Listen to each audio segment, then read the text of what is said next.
Live service games, microtransactions, free to play.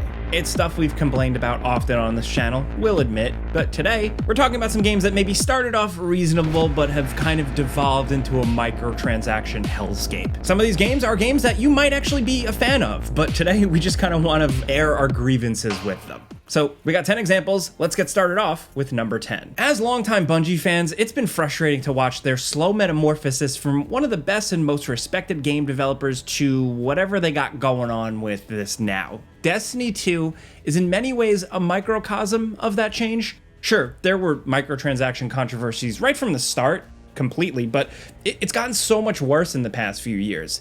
It's almost unrecognizable as the same game for some people. I mean, in many ways, it literally isn't, because a lot of that stuff that originally made Destiny 2 what it was, you know, like the entire Red War storyline, all that is gone. It's been removed from the game entirely, and now a lot of that content that was originally part of the game, including stuff like the first 3 expansions, stuff that people actually, you know, paid for, has been removed and is slowly being drip-fed back to players to kind of purchase all over again, only this time they're charging for every little thing and making it more expensive. Compared to the whole Bright Engram's controversy back when the game first came out and, you know, the original version of the Eververse store, what we're getting now is much worse. On top of the paid expansion packs, which are required to keep playing the game, and seasons, which Bungie, of course, raised the price on without warning and without making any significant changes to the amount of content you're getting with each one, then there's also some absurdly overpriced cosmetics now that don't even bother trying to fit in with like the theme or the lore of the game. At least the old paid armors and stuff kind of actually tried to fit in the world of Destiny 2. Now they're just falling into the same desperate pit as every other microtransaction heavy game and just going all in on cross promotions with stuff like Ghostbusters and Star Wars. One of the upcoming expansion packs is going to be just straight up Star Wars themed. Any coherent vision for the game has been sacrificed to blatant and desperate attempts at just marketing stuff. They're filling the game with stuff that I think a lot of players don't want, and especially don't want to pay for. It's tragic because the game is kind of on the upswing technically, but it's not bad, but these increasingly transparent attempts to make every last cent, every last dime from the player base is just making it harder and harder to like Destiny 2. Next at number 9, back when it was released, Infinity Nikki got a lot of positive reactions and goodwill from gamers, the gaming world, the gaming press, whatever.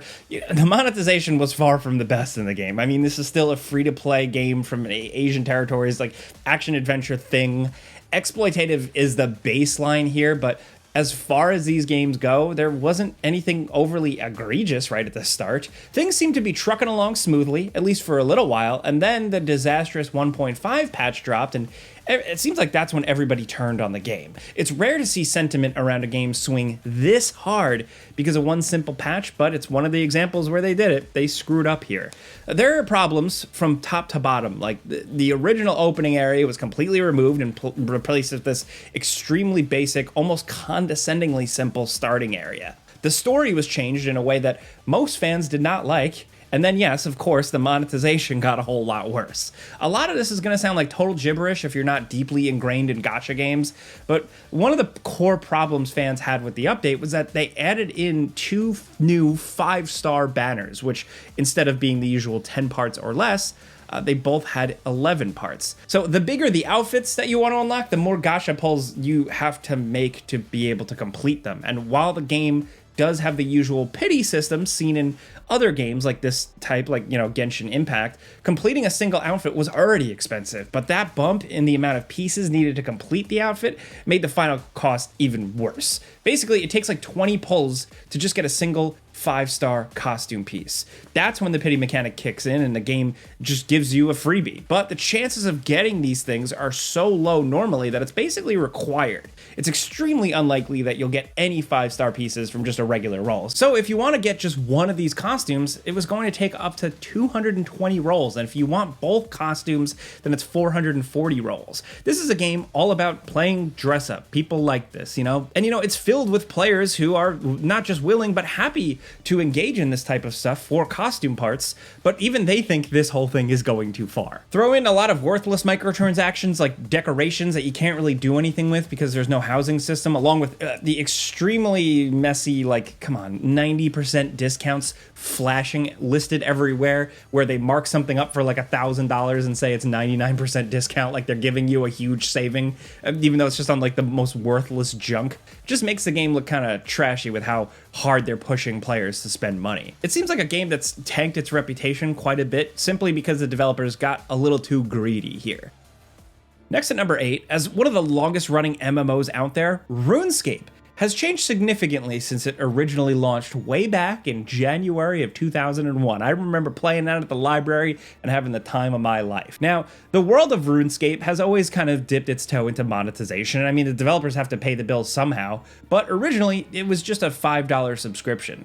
Then came the in-game store, the bumps to subscription prices, the addition of premium skill tools that make it easier to grind, and then the list goes on and on. Players were getting more and more fed up with the real money shop crap on top of subscriptions, but the thing that really got the player base fuming was the addition of a battle pass on top of all that other stuff. This RuneScape 3 player backlash got Jagex to remove the hero pass, but that didn't stop them from continuously raising subscription prices and offering increasingly expensive and overpowered items in exchange for real money. The situation with the game got so bad that just recently, in 2025, the studio put out a message saying that they were looking into overhauling the entire microtransaction system in the game. It's a bold statement if their intentions are true, but many players remain skeptical. We've all heard this stuff before from Jagex. They put out these types of feel-good, we hear you messages, and then not a lot comes from it, you know? Maybe if they are serious about fixing the microtransaction situation, then RuneScape could actually get a lot better. But right now, until then, it's just kind of in this microtransaction limbo. Next, over at number 7, Overwatch 2. You know something has gone wrong when a game's player base wants to go back to loot boxes. Overwatch 1 had loot boxes, you know, a thing that we all hated and complained about, but it's so much better than the current model. At least back then you could possibly get a skin or something that you actually wanted. Now most of the cosmetics are real money only. Long gone are the days of the $10 cosmetic, which was absurd even back then, yes, but now we're getting completely worthless digital goods and skins that'll be gone forever when the game inevitably shuts down and the servers go offline that will cost you $40 US or more. And of course, Overwatch 2 is going the Destiny route of selling itself basically to the highest bidder with all these goofy crossover costumes that just feel really out of place in the world of Overwatch, like G.I. Joe and Cowboy Bebop. Look, I love both of those things, but I go to Overwatch and those characters for like their thing. I get some people dig it, but I don't know, it can kind of feel cheap. But it's gotten so bad that Blizzard thinks they're doing the player base a favor when they're robbing them blind, like with a recent timed winter event where you could get some legendary costumes for $5, but if you wanted everything, then it was gonna cost closer to $35. There was literally not enough time in the event to get enough in-game currency to earn this stuff just by playing the game. And of course, they're not gonna just let you buy anything in the bundle individually, so it's all or nothing. Pay up, dude. The Overwatch 1 price model wasn't great, but people paid for a game and then could at least theoretically earn stuff from the loot box system. But now that Overwatch 2 has replaced the original game and that whole mess, all that type of stuff, that format is gone now. And even if you drop $60 on the game when it originally came out, you still have to pay up. Next at number 6, on June 10th, Rainbow Six Siege went sort of free to play with its big Year 10 update, which brought about some big changes to the game. It also inevitably started to get stingy with the in-game currency.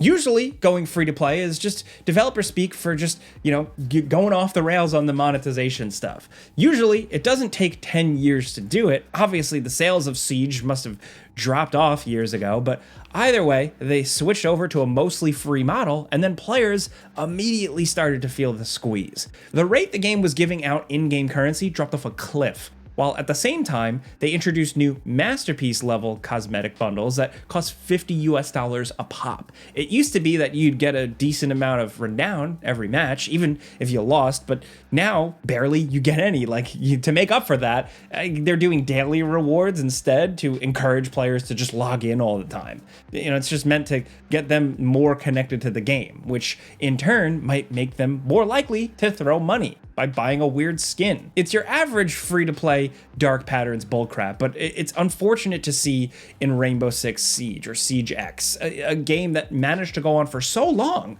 with a relatively stable monetization system and solid player base. Now it just looks like every other overpriced free-to-play junk out there. And it's unfortunate because Siege is still a very unique game. There's nothing really quite else like it out there. The devs at least bumped up renown and experience gains after players complained. They did listen, but the overall earnings are still worse than before it went free to play, as far as we can tell. Next at number 5, it seems like these monetization models in games just keep getting more and more expensive, but these games continue to somehow find success. It seems like no matter how much a game charges for skins, there is apparently someone out there willing to pay for it. Not so much with Apex Legends though, which lost about 40% of its revenue in 2024. It's not an unpopular game. In fact, it's still got a very big player base. It's one of the top 10 most played games on Xbox, but the problem is that people playing the game just aren't buying anything. Why? Well, there are a few reasons for it. Partially, it might be because the game is mostly played by the hardcore fan base who just don't care about microtransactions. It could very well be that the microtransactions themselves are just too damn expensive. I mean, just last year, Apex had that Final Fantasy crossover event, which had, I kid you not, $290 worth of microtransactions. The prices on these things are absurd, and Apex keeps running these types of things, but it seems like nobody is really buying them up. Look, I know some people buy it, but I think I don't think in my right mind, a lot of people are really going for this stuff. Maybe it's the demographic of the player base, maybe the skins are just ugly, but either way, Apex seems like it's struggling to make revenue because of its terrible microtransactions. This has been a problem with the game for years. They keep pulling these stupid stunts, and every time more and more people just kind of give up on the game entirely. Or they just keep playing with their head down and not buying anything, which, you know what? Good on them. Next at number 4, originally there was this, Rocksmith, a 2014 guitar rhythm game that was more like a hardcore alternative to Rock Band. It was a little late to the party, but it was a game that a lot of people were a fan of. Unlike playing Guitar Hero or Rock Band endlessly, you could actually learn some guitar from Rocksmith, and that was really cool. The cash model was simple. You bought the game, there were DLC songs, just standard stuff. It wasn't cheap, exactly, but it worked for what the game was offering. So fast forward to 2024, and we've got Rocksmith Plus, a new free-to-play version of the original game. The concept isn't necessarily disastrous. I mean, these games live and breathe on DLC anyway, so I guess making a free version with a ton of DLC would make some degree of sense. Oh wait, there's no DLC. Instead, they're going with a subscription model. $20 a month. That's crazy. That just seems like a really high price, and they didn't even stop there. This version of the game removed multiple features from the original, including arcade mode and all the minigames, and replaced them with nothing. The free version is not good, including maybe 10 songs total, and the subscription isn't even that great, with a lot of bad cover versions of songs instead of the real thing. It's an uncomplicated model, I'll give you that, they keep it simple, but that monthly price, that's a lot for a subscription. That's more than Netflix. How many people are gonna pay that much for a slightly updated version of a game that's already 10 years old with a lot of the fun stuff stripped out? If SteamDB is anything to go by, then not that many. Now at number 3, I remember a time way back when all of World of Warcraft had was a subscription and expansions. Now, it's got everything you'd expect a modern game to have and a lot more, up to and including $90 mounts. In 2006, players were ready to go and burn down the Bethesda offices for daring to include cosmetic armor for $2.50. Remember horse armor? And now we've got people climbing over each other just to get a chance to spend nearly $100 on a mount in an MMO where you're already paying a subscription fee. To the whale's credit, this mount does include both access to the auction house and a mailbox, two things that are provided for free at every major hub city. So what I'm saying is it's still a massive waste of money, but it still does at least provide something, and it is big. No, that doesn't justify the price at all, man. man. World of Warcraft in general has been experimenting with these overpriced ticket items, and it's just never really good. And it doesn't make the game any better, and it just encourages players with less self-control than sense to be even more obsessed with the game. In terms of like other games on the list, World of Warcraft is not like a complete microtransaction hellscape. It's not like they're badgering you to spend money after every raid like in Destiny or something like that, but it is still noticeably a worse place than when it started. It's not like you're spending any less, the game still runs on subscriptions and expansions, but now there's all this worthless crap to buy on top of all that. Now at number 2, Disney Speedstorm. What started out as a fairly generous free-to-play racing game saw a slow and inevitable slide into being a full-on microtransaction wasteland, man. First, it launched as a PC title that mostly behaved like you'd expect, a Mario Kart-like game. But it switched to mobile, and then the menus got simplified. The tokens, which originally could only be earned in-game or obtained from the Founders Bundle, were made purchasable. Coins you earned naturally in the game were made harder to get. Rewards across the board were reduced. The season passes were split up with premium tracks costing real money now. Fewer things could be obtained using in-game currency, more things cost cold hard cash, and even earning in-game currency was getting more and more difficult. Players complained that the tokens they were earning in-game were essentially useless, and the developers responded by making tokens even more worthless. Eventually, they started splitting the seasons into not just 2 passes, but 3. So if you wanted everything, you now had to buy 3 golden passes. When the game originally launched, there was 1 pass, and you could buy it with in-game currency. Now there were 3, and the amount of content you got was only slightly more than with just 1, and you had to spend real-world cash to get them. That's not the worst of it. Like, just this year, they added an even more expensive mechanic to the Golden Pass with just flat-out blatant pay-to-win stuff that give you an enhanced version of racers with better nitro boosts. At this point, it's less of a game and more of just like a pay-to-win thing. It's a shame, because the idea was really cool, but Disney seems like they're kind of content with running it into the ground. Now at number 1, Star Citizen, okay? Go easy on us, Star Citizen fans, but it feels kind of absurd to say that this game is a microtransaction hellscape now, when we're talking about the game that in the past sold ship bundles for like tens of thousands of dollars. For ships that didn't even exist yet, you were spending the down payment on a house on what was the equivalent of like a digital IOU. How can it possibly get worse than that? Cloud Imperium Games have used just about every possible way to get some money out of the dedicated player base, but this year, it seems like even some fans of Star Citizen reached their breaking point. People may have accepted ships and ship insurance, but when Star Citizen came up with the bright idea for ship upgrades, that seems like that was a bridge too far. No longer intend to charge players for ships that weren't in a game yet or in a finished game yet. They were going to start selling ship upgrades for, frankly, absurd prices. 6 bomb racks for $45, cargo modules for $30, ship speed upgrades for $42 US. The idea was that these things could be bought with in-game money, but when they first launched, the only way to get them was using cold hard cash. Compared to overpriced ships, this might sound like a drop in the bucket, but the problem is that this new ship upgrade system completely undermines what a lot of fans liked from the individual ships. They each had their own strengths and weaknesses, at least in theory. Like, people knew what they were up against when they looked at another enemy ship. That's what made all these ships unique, and what made people want to spend thousands and thousands of dollars on them. Now, it seems like it's going to end up being a free-for-all, where people willing to put up with the high prices will have an invisible advantage over other players. And if they're going to monetize something as basic as this, what's to stop them from monetizing literally everything else in a game? A game that, I might add, is in its 13th year of development and is still technically in alpha. There's more of a game than ever, but it's still in the works. And also, they've already asked so much from the player base financially. If they're going to charge for like stuff like this piecemeal stuff, like what are prices on things like furniture or actual cosmetics going to cost? Yeah, in comparison to the insane prices on some of the ships, these upgrades might not seem like much, but ships are seen as investments. These are 100% unvarnished, just microtransactions that should not cost real-world cash to obtain. Look, the Star Citizen community isn't a league of their own. They're incredibly unique. They're definitely willing to overlook a lot, but for many, the monetization of ship upgrades is one of the final straws. As of the time of writing this video, I don't know how this is all going to shake out, but we're just going to have to wait and see. The grand ambitions of Star Citizen are definitely still tantalizing, but it's just kind of getting messier in between. Anyway, those are 10 games that have kind of devolved into a boring microtransaction hellscape. Obviously, this is a spicy video, a negative video, so thanks for bearing with us on this one. But if you like this video, clicking the like button helps us out. Let us know your experience with these games down in the comments. Do you agree? Do you disagree? Let us know. But as usual, thanks for watching, and we'll see you guys next time.